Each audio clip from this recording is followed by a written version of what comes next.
Il ne se passe pas une minute sans que l'on parle des décisions successives de Donald Trump aux États-Unis et on vous a senti un petit peu agacé, par cette, obsession médiatique, ces derniers jours. J'ai surtout blâmé l'hystérisation totale, une fois de plus, qui est faite à l'égard de Donald Trump, puisque nous savons bien que la guerre quasi civile a été déclenchée contre le 45e président des États-Unis, avant même son intronisation. Hier matin, il a préposé à la revue de presse de France Inter. Il est allé chercher un blog semi-confidentiel dans lequel il était clairement indiqué que les 8 premiers jours à la Maison-Blanche de Donald Trump ressemblaient aux 8 premiers jours d'Adolf Hitler à Berlin.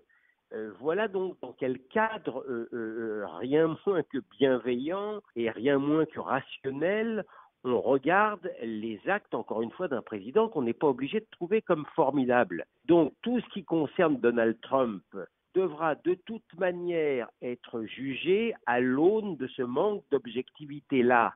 Et il y a récemment la décision de Donald Trump d'interdire l'accès pour 3 mois aux ressortissants de 7 pays, majoritairement musulmans et vous avez tenu à rappeler, aux médias assez hystériques sur le sujet, certaines réalités, aujourd'hui dans le monde. On peut évidemment penser ce que l'on veut du décret en question, mais il est d'ores et déjà considéré comme la pire des ignominies. Évidemment, personne n'examine le caractère sécuritaire des choses.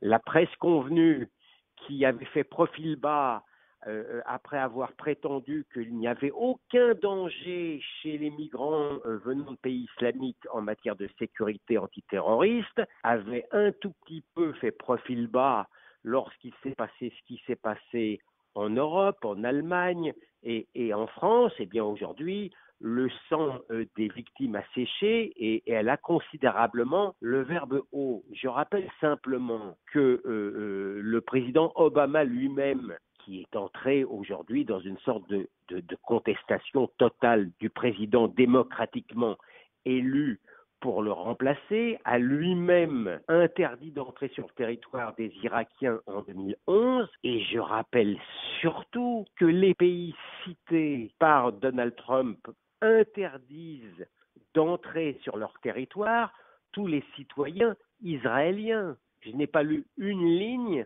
sur cette discrimination anti-juive. Je n'ai pas lu évidemment une ligne sur une sorte de référence évidemment à Adolf Hitler.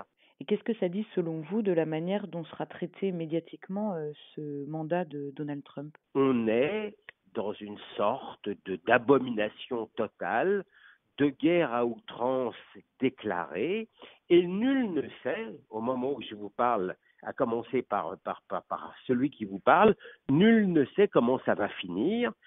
Vous avez un président qui a le malheur pour l'instant de respecter ses promesses électorales et vous avez le camp d'en face qui, d'ores et déjà, sur tous les terrains médiatiques, judiciaires, administratifs, y compris dans la rue, avec toutes les méthodes possibles, a décidé de lui savonner la planche. Donc, quoi qu'il arrive, il sera difficile de porter un jugement politique rationnel et objectif sur ce que sera le gouvernement de Donald Trump, puisque les forces qui n'acceptent pas le scrutin démocratique feront tout pour empêcher la règle du jeu démocratique normal, à savoir de laisser faire le président en place, puis de le juger sur pièce.